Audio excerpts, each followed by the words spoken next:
Two collections, one called Castello, another Piquet, with different but earthy colors. Tropical patterns, big flowers, big plants, but they printed on stone imitation Spanish ceramic tiles. Manufacturers are particularly famous for outdoor.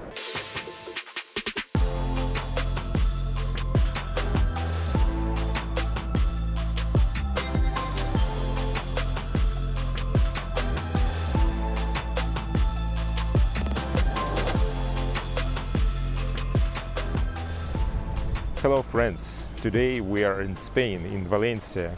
Here we will visit Cevisama fair, which is dedicated to ceramic tiles, sanitary ware and all what's around these two main topics of this show.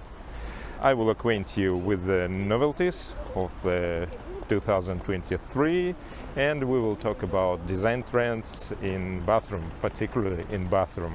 So make sure to watch this video till the end, put like if you like it and hit the subscribe button because here we are talking about design, architecture and travel.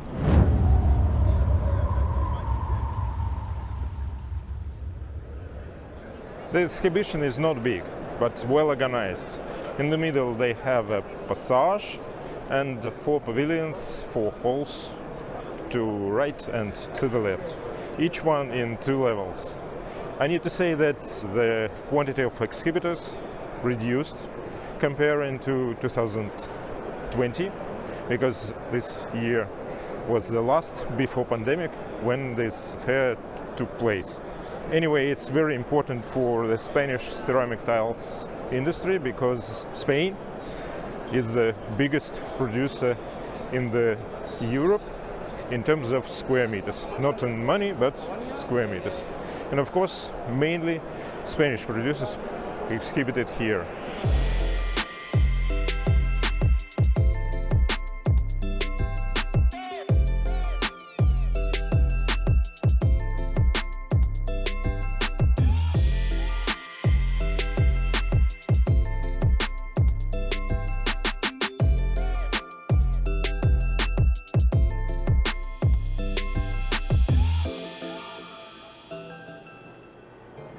The first thing you notice is that there doesn't seem to be a single design direction. Everything ever made in ceramics industry is shown. The explanation is very simple. It's a kind of very interesting post-pandemic effect, which we talked about at the Maison à Objet fair. People are divided into 2 camps, those who prefer only minimalism and those who like maximalism. And by the way, a lot of trend analysts say that maximalism is the main trend of this season. Yes, absolutely, but minimalism is not going anywhere. Of course, these styles are represented in absolutely different ways.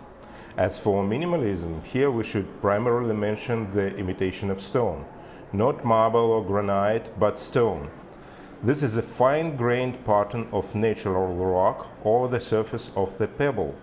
It is presented in very gentle, very muted colors. First of all, of course, gray, a little bit of grayish, which is a combination of gray and beige, and of course, a beige and coffee color scheme is also present.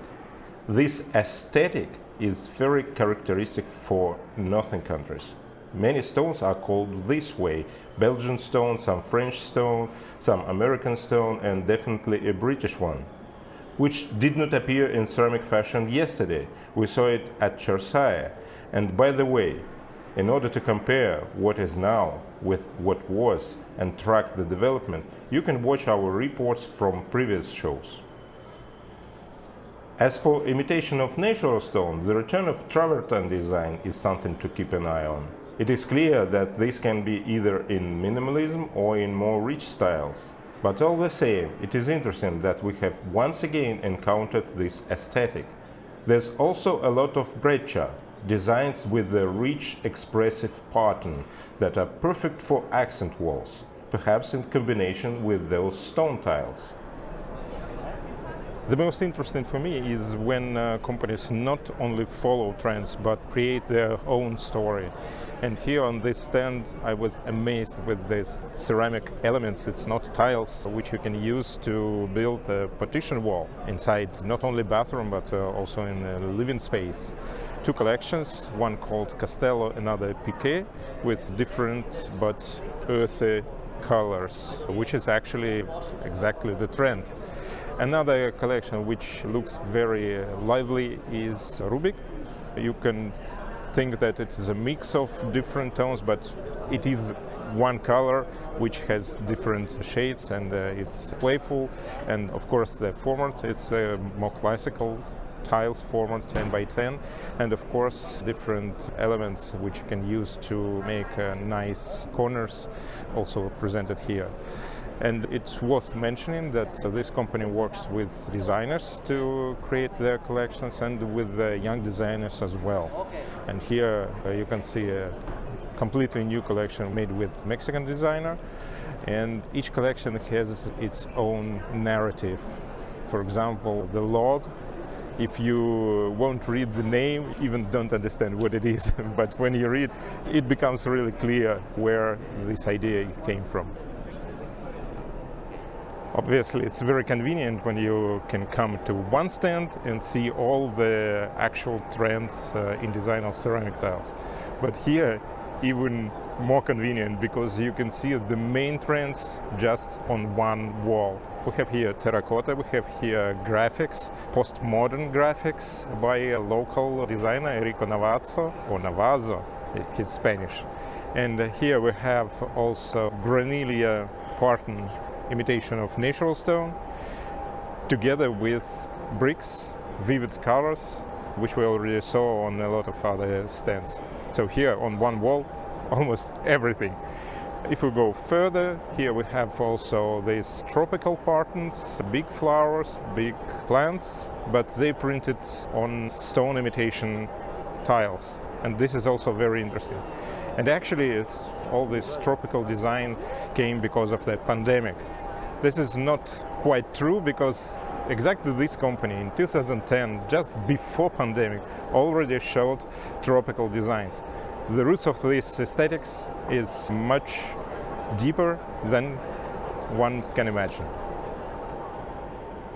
Some companies haven't given up on trying to bring metal finishes back into interior design, using different oxides and textures to do so.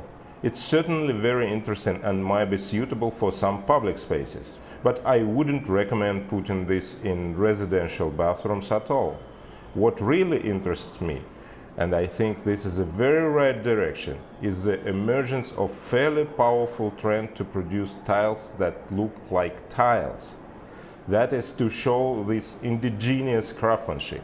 For example, there are very bright bricks on this stand, and this stand also has handmade tiles.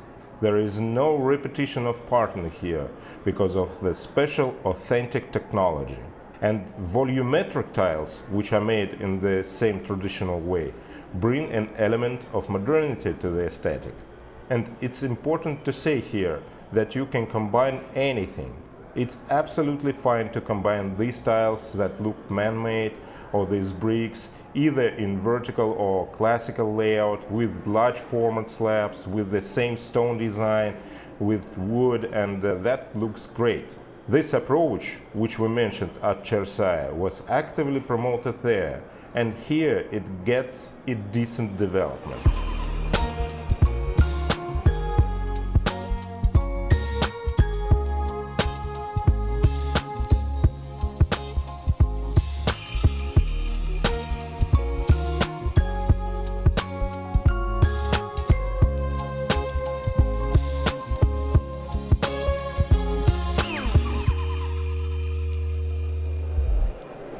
The exhibition of sanitary ware is pretty small. It's just 2/3 of whole. And mostly here you can find like low-end local producers oriented on the inner market of Spain. So nothing particular, nothing to talk about. It's better if you will watch my video from ISH, which I will be making in 2 weeks, because this is really sanitary Olympic Games. And of course, I'm looking forward because here it's pretty dull. And of course, if we are in Spain, there's a few exhibitors who show natural marble of Spain, because Spain has very particular, the very well-known marbles like Crema Marfil, Emperador, Rosa Alicante, Grigio Pulpis. They're very nice and they're well-known and very popular in interior design industry. As for naturalness, it's clear that it's such a hot topic in interior design that everyone in the tile business wants to it. Almost everywhere there are floral designs, tropical designs in various interpretations, whether you want a large format or a small format. I think that a more natural approach is to present tiles in their original form, that is, in the form of terracotta, ochre and earthy shades in complex, deep but natural shades. There is quite a lot of this here too, and it is necessary to say that Spaniards have something to offer in this, because terracotta is, one might say, a national material, and it is used absolutely everywhere in all its manifestations. And by the way, with these color glazed tiles, it all looks very, very organic. And what about the wood design tiles? Of course, they are also here, and there is also a certain direction, more minimalistic, or more precisely, there are two themes. The first thing, the colors, the selection of the palette. It's so pro-Scandinavian, somewhere a little wild.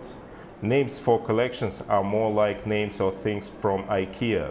And somewhere they literally say, here you have Denmark, here you have Finland, here you have Norway, and of course Sweden in addition. The color scheme is exactly as we used to see it in the interiors called Scandinavian style. The second theme is the representation of wood in volume. It is clear that it is not suitable for the floors, but it is suitable for the decoration of the walls, that is, some rivers or some convex textures. This also looks quite interesting and adds some liveliness to the minimalist realm. Spanish ceramic tiles manufacturers are particularly famous for outdoor. They do tiles for the pools, for facades, and of course for entrance areas, and different types of steps and different additional elements to create a really good entrance. So if you do not only interior design but also outdoor space, you need to pay attention to. While we are moving from the first level to the second, there's one more thing I need to mention. I've noticed, and this isn't exactly a miracle, that there are more and more collections or technologies for antibacterial treatment, like a special tile coating that bacteria can't grow on. After all the restrictions and hygiene rules that have come up because of recent events, the subject has become very popular again. Traditionally, half of the pavilion is devoted to the Cevisama Tech exhibit. No tiles, no beauty, but the machines with which this beauty is produced.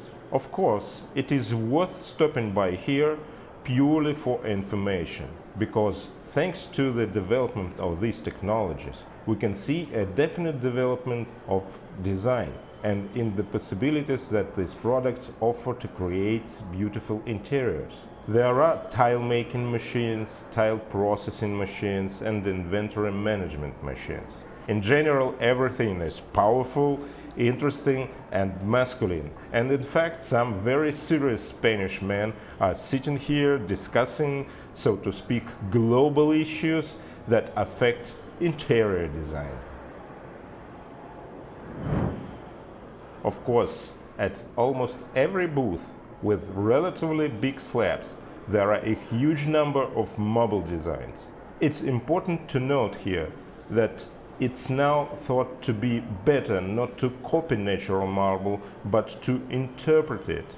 That is, even if it seems to you that you have seen something similar among the natural stones, and it seems to you that it is as if were real, the good factories have really interpreted it. There are colors that appear too contrasting or too active in veins, and the image is inverted, so it becomes such a fantasy. And I think this is a good thing, because in fact there is something fake in every imitation. For example, if you want a statuario, then buy a real statuario, not some large format scan of it. Or take an interpreted statuario. Obviously, it will be some fantasy stone, but it will be honest. Success of the Thailand project is equally dependent on selection of the material, of its quality, and of course the quality of laying. And here in this hall we see different tools which dedicated to make it easy and effective. Cutting tools, different layers, uncoupling, waterproofing, profiles to make edges look nice, drainage, and terrace system, which is also very important not only in Spain. As I've said, Spain is a leader in terrace styles, but all over the world, because outdoor is very important now. Everybody wants to have his own piece of nature.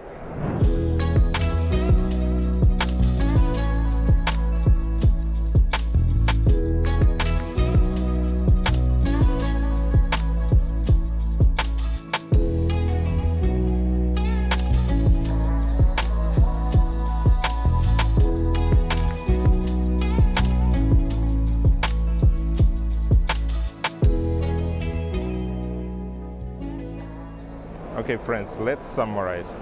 Minimalism or maximalism, you choose. Nature and connection with nature is essential in every sense that you can imagine. Natural materials, natural looking materials, imitation of natural materials, or interpretation of natural materials. Of course, tropical designs, different designs coming from nature is also very, very trendy. But don't make it over trendy. So it's better to have plants on the wall, not the zoo on the wall, I think. Hope you like this video. Please hit the like button and don't forget to subscribe, because next video will be from Frankfurt and we will talk about sanitary ware design. Bye!